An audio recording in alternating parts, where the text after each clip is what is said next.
మన రక్షకుడు సజీవుడైన యేసయ్య పరిశుద్ధమైన నామములో మీ అందరికీ ఉదయకాలపు వందనాలు తెలియజేస్తున్నాను. ఈరోజు దేవుని వాక్యాన్ని చదువుకుందాం. యోనా గ్రంథము 2వ అధ్యాయం 6వ వచనం. నేను మరెన్నటికి ఎక్కి రాకుండా భూమి గడియలు వేయబడి ఉన్నవి, పర్వతముల పునాదులలోనికి నేను దిగి ఉన్నాను. నా దేవా యెహోవా, నీవు నా ప్రాణము కోపములో నుండి పైకి రప్పించి ఉన్నావు. యోనా అనే భక్తుడు, యోనా అనే ప్రవక్త దేవుని మాట వినకుండా, దేవుని మాట ధిక్కరించి తాను ఇష్టానుసరమైన మార్గంలో వెళుతున్న టైంలో అతడు దేవుని మాటను ధిక్కరించి ప్రయాణం చేస్తున్నప్పుడు, వేరే మార్గంలో వెళుతున్నప్పుడు దేవుడు ఒక చేపకు, మత్స్యముకు ఆజ్ఞాపిస్తే ఆ చేప అతన్ని మింగివేస్తే ఆ చేప కడుపులో ఉండి మొర పెడుతున్నాడు యోనా, ప్రార్థన చేస్తున్న. ఆ ప్రార్థనలో ఉన్న మాటలు ఇప్పుడు మనం చదివినటువంటి విషయం. ఏమని మొరపెడుతున్నాడు దేవునికి? ఆ చేప కడుపులో ఉండంటే, నేను మరెన్నటికీ ఎక్కి రాకుండా భూమి గడియలు వేయబడి ఉన్నవి, పర్వతముల పునాదుల్లోనికి నేను దిగి ఉన్నాను. నా దేవా యెహోవా, నీవు నా ప్రాణమును కోపములో ఉండి పైకి రప్పించి ఉన్నావు అని మాట్లాడుతూ ఉన్నాడు.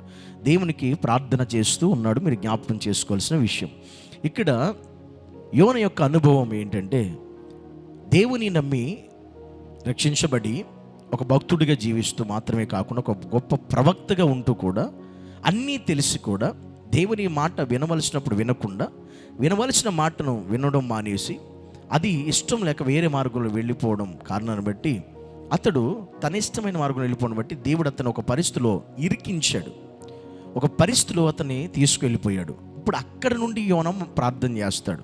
అంటే ప్రార్థించవలసిన సమయంలో ప్రార్థన చేయలేదు, కానీ ప్రార్థించలేని కష్టతరంగా ఉన్న పరిస్థితులు ఉండి యోనా ప్రార్థన చేస్తున్నాడు.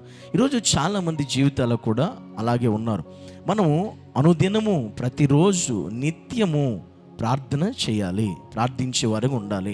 కానీ మనము బాగున్నాం కదా, మనకి ఏం జరగలేదు కదా, మనకి అపాయం రాలేదు కదా, ఏ కష్టం రాలేదు కదా, ఏ ఇబ్బంది లేదు కదా అని మనం బాగున్నప్పుడు ప్రార్థన చేయము, దేవుని వైపు చూడము, దేవుని మాట వినము, దేవుని అంగీకరించము, దేవుని అడుగుజాడలు నడవము. ఎప్పుడైతే మనకు ఇరుకుకరమైన పరిస్థితి, కష్టమైన పరిస్థితి, ఇబ్బందికరమైన పరిస్థితి, వేదనతో కూడిన పరిస్థితి, భరించలేని పరిస్థితి వస్తుందో అప్పుడు దేవునికి మనం మొర పెడతాం. అప్పుడు మన పరిస్థితి ఒక అగాధంలోకి వెళ్ళిపోయినట్లుగా, ఒక కోపంలోనికి వెళ్ళిపోయినట్లుగా పరిస్థితులు ఉంటుంది. యోనా కూడా అదే పరిస్థితిలో ఉండి ప్రార్థన చేస్తున్నాడు, మొర పెడుతున్నాడు. ఈరోజు చాలామంది మీలో కూడా, ఈ మాటలు వింటున్న మీ జీవితంలో కూడా ఇలాంటి స్థితి కలిగిన వాళ్ళు చాలామంది ఉన్నారు. యోనా లాగా, యోనా వలె ప్రవర్తించేవారు. కానీ యోనా, నువ్వు చేప కడుపులోకి వెళ్ళినప్పుడు ప్రార్థన చేయడం కాదు, మొరపెట్టడం కాదు, అప్పుడు నేను ఇలాంటి స్థితిలో ఉన్నాను, ఇలాంటి స్థితిలో నన్ను పైకి లేవనెత్తడం కాదు. అదే ప్రార్థన అనుదినము నీకుంటే, ప్రతిరోజు నీకుంటే, అనుదిన ప్రార్థన, అనుదిన వాక్యము, ఈ అనుభవంలో నువ్వు నడుస్తూ ఉన్నప్పుడు అలాంటి పరిస్థితులకు నువ్వు వెళ్ళిపోయే పరిస్థితులు రావు. ఒకవేళ వెళ్ళినా దేవుడు నిన్ను కాపాడగలుగుతాడు, రక్షించగలుగుతాడు, లేవనెత్తగలుగుతాడు. యోనన్న ఒక మాట, నన్ను, నా ప్రాణాన్ని కోపములో నుండి పైకి రప్పించి ఉన్నావు. ఎస్, మన దేవుడు ఎంత భయంకరమైన కోపంలో నుండైనా, అగాధంలో నుండైనా, ఎంత పరిస్థితిలోనైనా, ఒక పునాదిలో నుండైనా, పాతాళంలో నుండైనా మనల్ని పైకి రప్పించగలిగే దేవుడు మన యేసయ్య. అంత శక్తిమంతుడైన, అంత ఉన్నతమైన వాడు. అలాంటి దేవుని మాట నువ్వు వినకుండా వెళితే మరి పరిస్థితి ఎలా ఉంటుంది? ఈరోజు మీలో చాలామంది కూడా దేవుని మాట వినకుండా వెళుతున్నారేమో. జాగ్రత్త, నీవు కూడా, నీ ప్రాణము కూడా అపాయంలో పడే పరిస్థితులు ఉన్నాయి, ప్రమాదంలో పడే పరిస్థితులు ఉన్నాయి, ఇరుకులో పడే పరిస్థితులు ఉన్నాయి. అలాంటి పరిస్థితులు రాకమునిపే అనుదినము ప్రార్థన చేయి, అనుదినము దేవునికి మొరపెట్టు, అనుదినము వాక్యానుసారంగా జీవించు, అనుదినము దేవునికి లోబడి బ్రతుకు. నీ జీవితంలో నువ్వు ఎట్టి పరిస్థితిలో ఉన్నా నీ ప్రాణాన్ని ఆయన లేవనెత్తుతాడు, నీ జీవితాన్ని నిలబెడతాడు, నీ పరిస్థితులను ముందుకు తీసుకెళ్తాడు, నీ స్థితిగతులను ఆయన మారుస్తాడు. అవి ఎంత భయంకర పరిస్థితులకు వెళ్ళిపోయినా అక్కడి నుండి నిన్ను పైకి రప్పించగలిగిన దేవుడు నీవు నమ్మిన ప్రభువైన యేసుక్రీస్తు.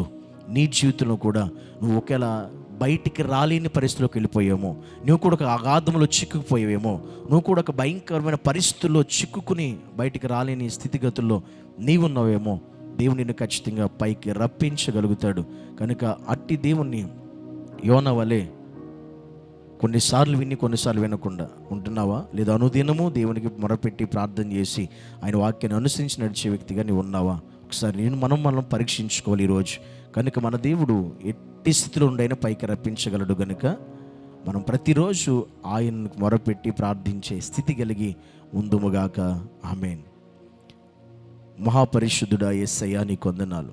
అయినా నీ సన్నిధిలో నీవు మమ్ములను, మా ప్రాణములను, మా జీవితాలను కూడా పైకి రప్పించగలిగే దేవుడు, తెప్పరిల్ల చేయగలిగే దేవుడు, బలపరిచే దేవుడు, నిలబెట్టే దేవుడు. ఈరోజునైనా మా జీవితాలను కూడా మేము ఏ పరిస్థితిలో ఉన్నా అక్కడి నుండి లేవనెత్తి బలపరిచి నడిపించమని యేసు నామములో ప్రార్థిస్తున్నాము తండ్రి. ఆమేన్.